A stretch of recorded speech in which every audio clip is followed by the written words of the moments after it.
everyone. Welcome to Living the Next Chapter. I have pens, markers, highlighters in my hands. I'm excited. I've been doing my homework.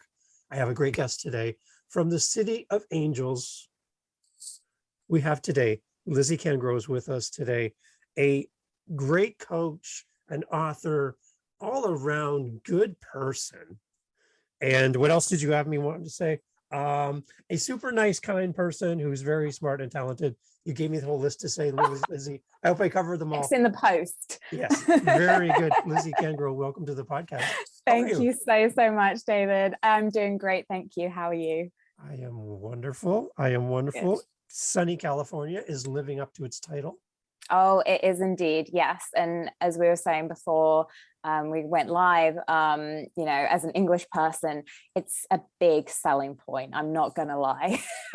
So I very much appreciate the warm weather and also the warm welcome. So thank you so much for having me. Nice segue. That was well done. Teed up. Perfect. Okay. I don't want to waste any time. Not that we would ever waste time on a podcast, but there's too much to talk about in this amount of time. So I want to give you as much time as possible to let's talk about this. Now, you have a book called Reclaim the Rebel. I do. And when did the book come out? It was released in December last year. So it's fairly recent. Excellent. And so far, you're loving the author life? I do. I love it. The best thing, I'm not going to lie, is getting the feedback, getting the reviews, hearing that it's impacting people in a positive way and people are relating to some of the stories that I share, because it's Reclaim the Rebel is a combination of really powerful, easy tools to help you step into the body that you love, but it's also a suite of personal journeys and very vulnerable moments from both myself and from some of my clients. So it really means a lot when people come to me and say, oh, I really resonated with that story. And then they open up and start sharing about, their experiences. So it really does mean a lot to get that really positive feedback. That is definitely the best part of being an author is the reviews and the feedback that comes with it. So excellent. Yeah. How long did it take you to write this book? Not very long. It took me probably 2 months to write the first draft. And then it took a little bit longer to kind of go through a couple of copy edits, and smooth out some of my grammatical errors. But in all, I started end of February last year, and then, as I say, it was published beginning of December. So it was a fairly quick process. Wow. Yeah, it was a great experience. I loved it. Great. So is there a book 2 coming that we can spoil or tease? Yes. So I'm definitely going to write a second book. I was very, very close actually the other week to start the second book. But I got reminded that I was kind of being a little bit of a magpie and just going for sort of shiny object syndrome, and to kind of focus a little bit more on what I was doing at the present time. So it is going to come, but it's going to be maybe another year or so before I release that book baby into the world. So will you please put us on your calendar when that book comes out? Oh, absolutely. Okay. Yes. You promise? Sure, I promise. Okay, all right. You can hold me to that. Okay, awesome. Okay, so in your book, you introduce us to somebody that I've never met personally, and I've heard you talk on other podcasts about this person, but I don't feel like I really know this person.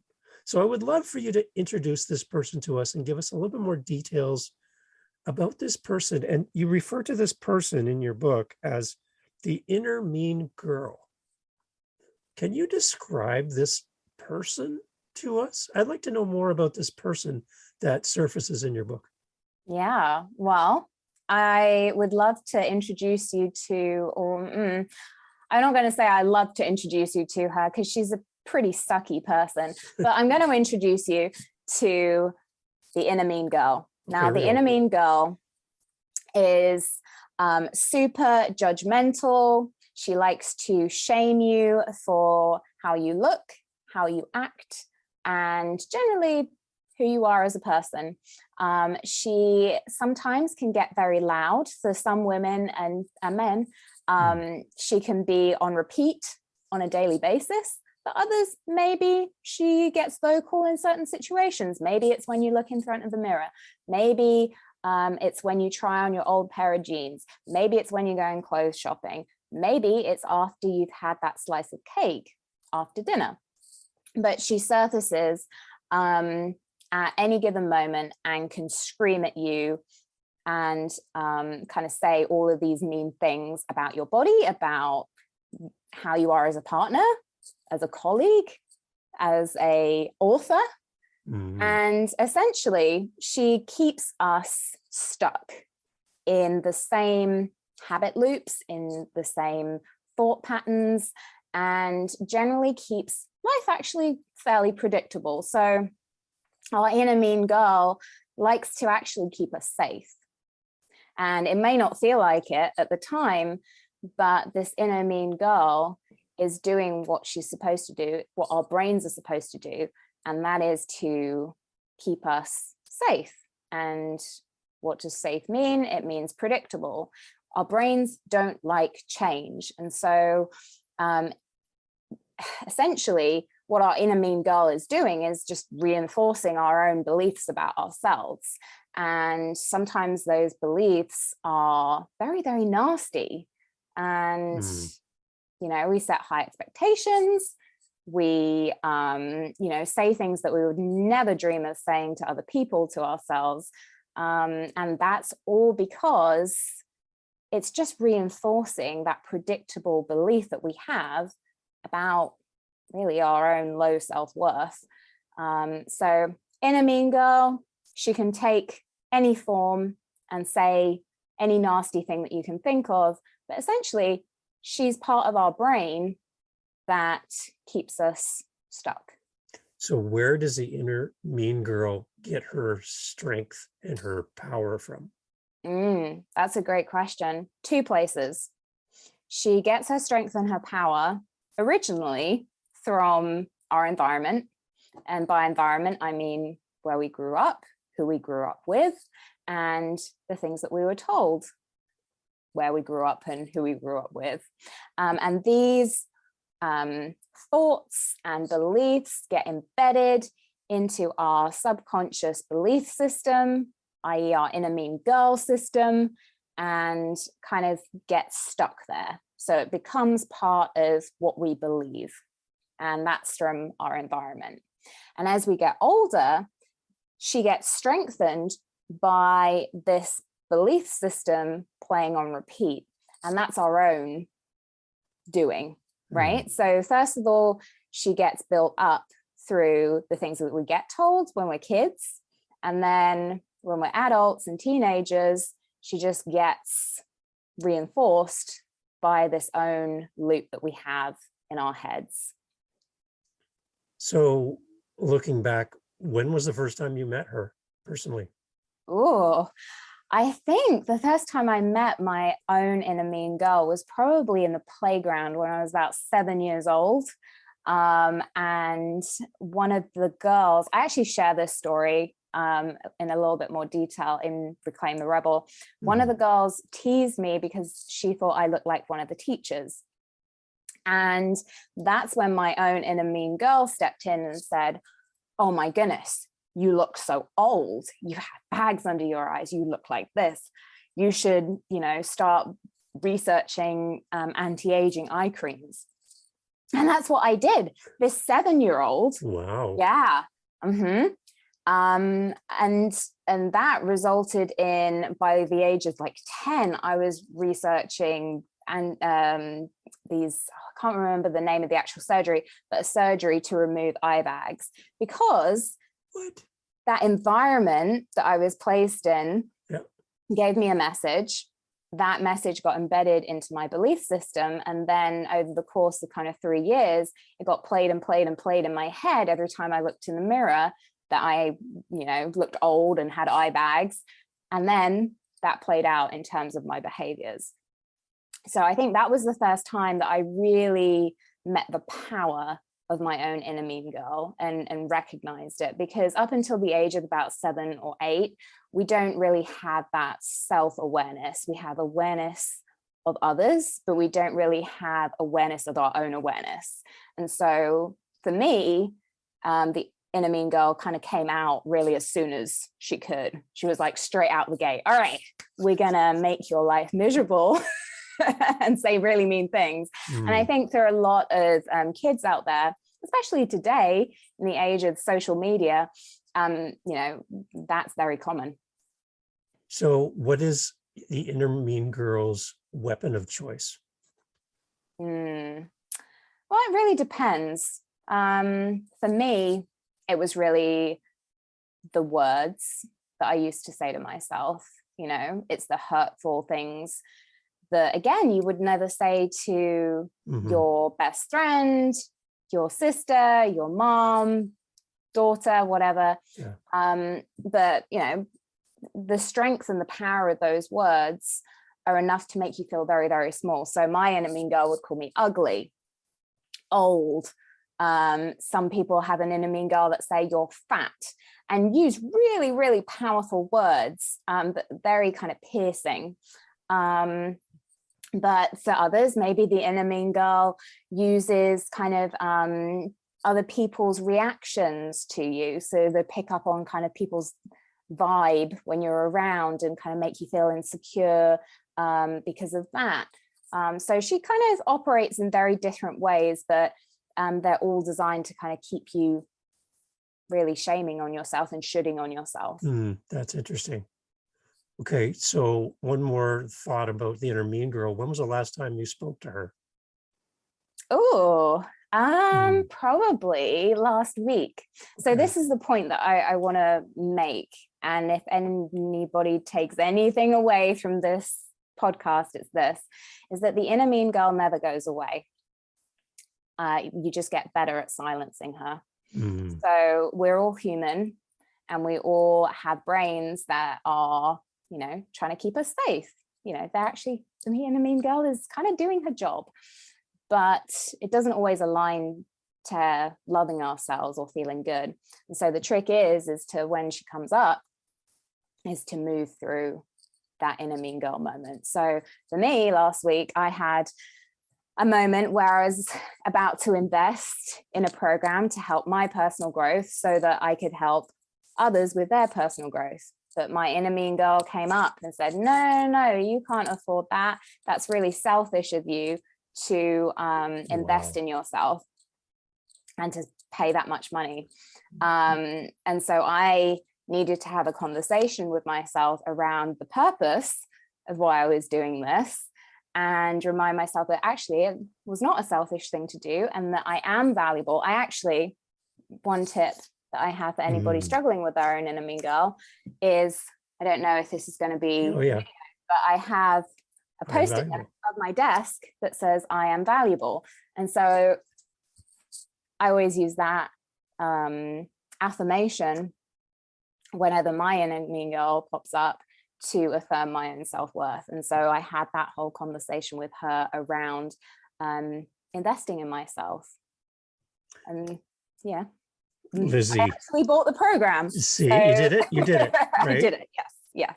Okay, so that's very interesting to me, is to have you unpack that for me so that I have a better understanding of who this is and how she shows up, and how often she shows up.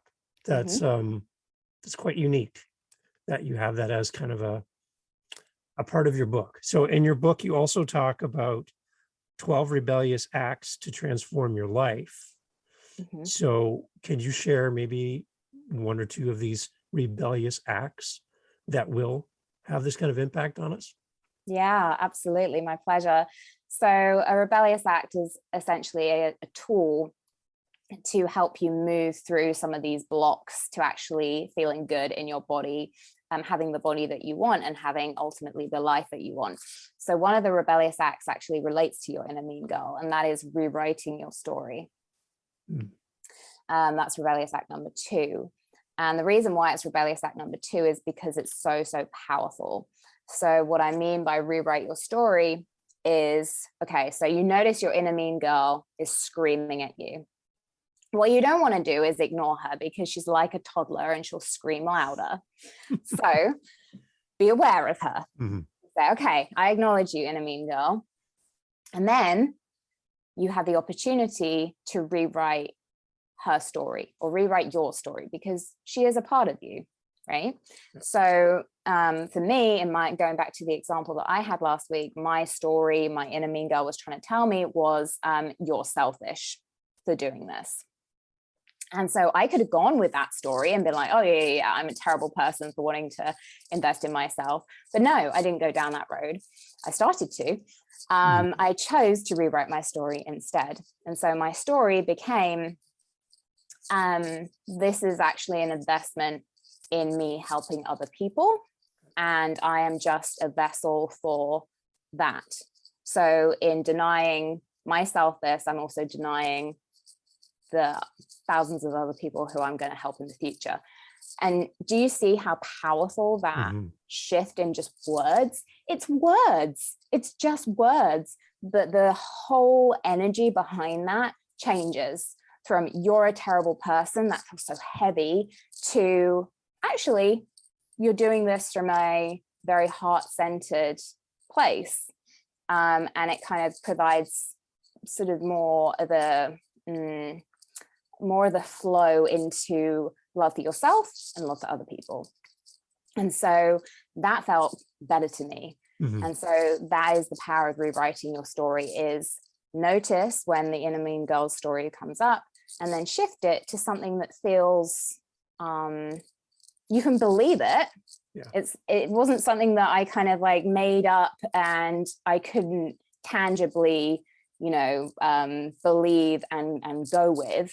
That's not what it's about. It's not about, false positivity. It's just shifting your words to make them feel more aligned to how you want to feel. So in another example, if a woman is stood in front of the mirror saying, oh my gosh, my stretch marks are so ugly, you can rewrite that to, my body is so incredible for growing a small human in it. Yeah. And that is not saying, oh my goodness, I love my stretch marks, and trying to make yourself believe it. It's actually providing a narrative around how incredible our bodies are, and putting energy towards loving it. So that's rewriting your story. So would that be, that's mindset? That's mindset. That's mindset. Yeah. Yeah. Absolutely. And what you focus on, right? What captivates your mind and where your mind is set on is what your mind focuses on. Yeah. So you focus on the negative or the positive, right? Yeah, absolutely. And really what I found in my years of being a nutritionist and wellness coach, until we change our mindset, nothing else changes. So most people come to me as one-to-one clients wanting to change their body in some way. They want to lose weight, they want to tone up, or maybe they just want to have more energy. But it all comes down to, they've gone through maybe, some people it's tens of different diets and nothing else has worked, at least in the long term. And that's because these diets and programs have not addressed that fundamental thing, which is our mindset. Yeah. So until we change that, nothing else is going to change, unfortunately. But that's one simple tool that we can use to start to shift our mindset. And the secret sauce is repetition. So we can do this once, but that's not really going to have a big impact. The secret is doing it again and again and again and again, every single time that inner mean girl voice pops up. And it's just like anything, with practice comes competency. So, just keep going, and you're not always going to get it perfect, but it really is very powerful when we go through this process consistently, because then that's when you see the shift. So there's hope. There is hope. Oh my goodness. Yes.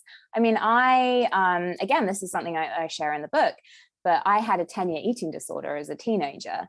and years more as self-abusive thoughts after I recovered from the self-abusive behaviors I had towards myself. So if I can shift that and say hand on heart, I love my body, then sure as SHIT, Yeah. anybody can shift into Yeah. the place of appreciating themselves. So somebody listening to this right now, Lizzy, and they're identifying with what you're saying, how can you inspire somebody right now to make the decision to address this inner mean girl and take that step towards not being a victim of all of this struggle?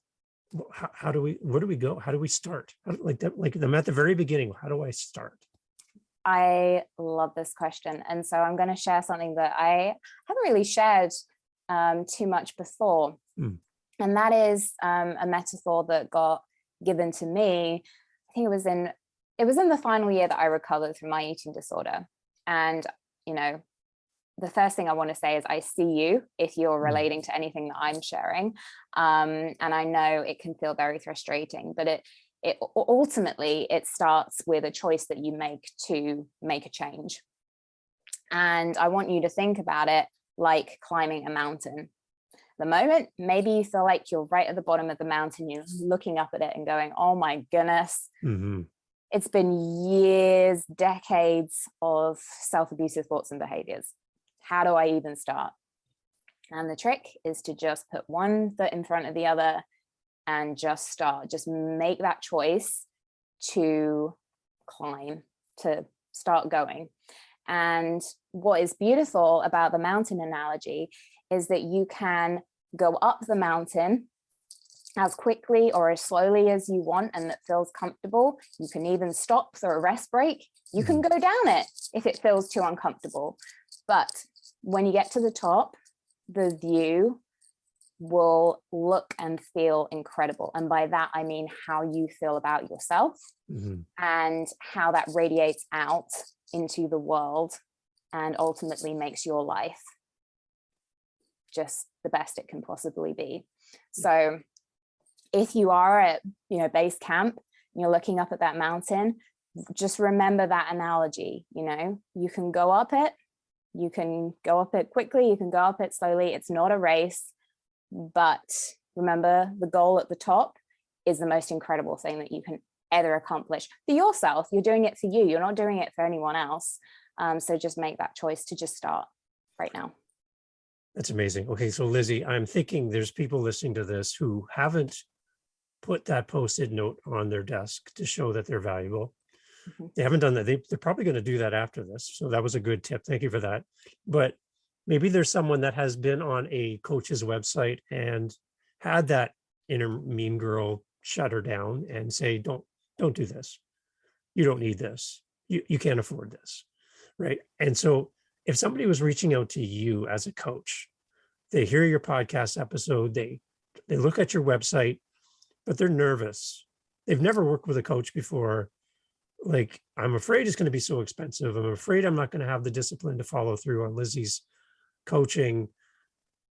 I just don't know what it's going to be like to be coached by Lizzy. Can you just kind of alleviate some of that fear to counterbalance what the inner mean girl might be saying at this moment? Yeah, absolutely. And again, it's natural to have that fear, and fear is the only thing that stands between you and what you want. And again, just like the inner mean girl, that fear is not going to go away. The only way to address the fear is to actually move through it.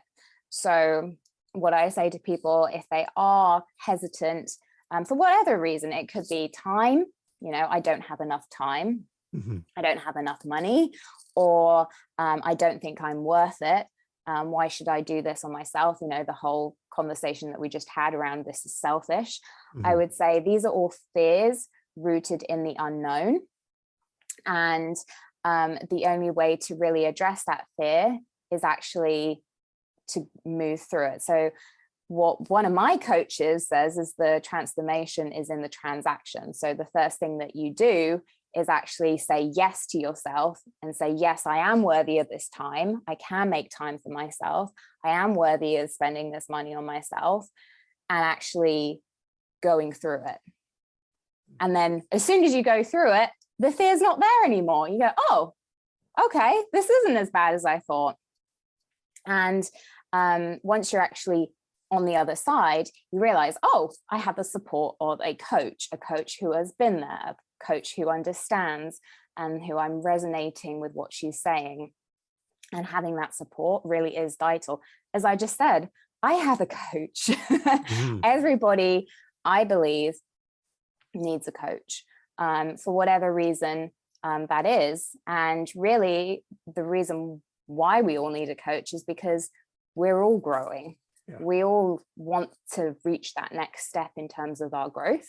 And the way to do that is to have somebody hold you through the process that they've also been through. So that's essentially what I offer my clients. But I can only do that if you make that little bit of a leap of faith and say yes to investing in yourself in terms of time, money, energy. And that, again, that's a choice. So you can choose. Lizzy, there's so much, like, I don't even want to end this, but I know you have other things on your calendar too. And, but how do people connect with you, Lizzy? How do people, find the book? How do people find your website? They want to sign up for some coaching. They want to value themselves by spending time with you. How do they do that? Yeah, well, thank you so much for letting me share. So the best way to connect with me is by Instagram. My Instagram handle is at Nutrition by Lizzy, and Lizzy is spelled with a Y. I share so many, free tips and ideas on my Instagram account, and it's a great way to connect with me. And then, as my special gift to your listeners, yes, if you head to my website, nutritionbylizzy.com/shop, you'll be able to get a copy of my ebook of Reclaim the Rebel for free when you enter the code REBEL in capital letters at the checkout. So that is my gift to your listeners, as my way of just showing up and supporting you. So that's yours. A book that you can give to the inner mean girl in your life.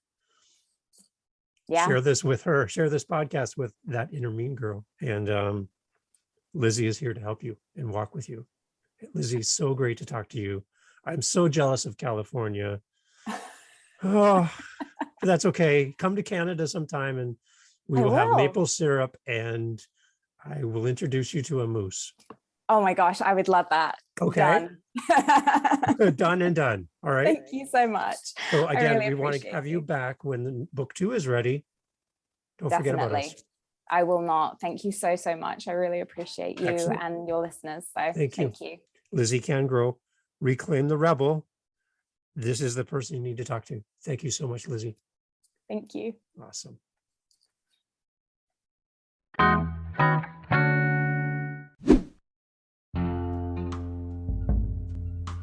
Hi guys, this is Dave from Living the Next Chapter, a podcast designed to connect authors and audiences. We're always on the lookout for our next interview. If you're an author, a publisher, and you have a book, whether you're just starting, whether you're halfway through writing, or it's all done and you want to tell the world, that's why we're here at Living the Next Chapter. Get in touch with us through livingthenextchapter.com, contact us, and let's set up some time together to discuss your book, to discuss your project, and how we can get you on the show. My name is Dave, and I would love to speak to you. So go to livingthenextchapter.com, and let's get over there together and discuss all the great things that you're up to as an author, as a publisher, and let's grow your audience together. Join us on livingthenextchapter.com for great authors and an audience that's eager to hear about what you're up to as an author and a publisher. Contact us today and let's get your book out in front of others. Thanks for listening, and we'll see you on the next one.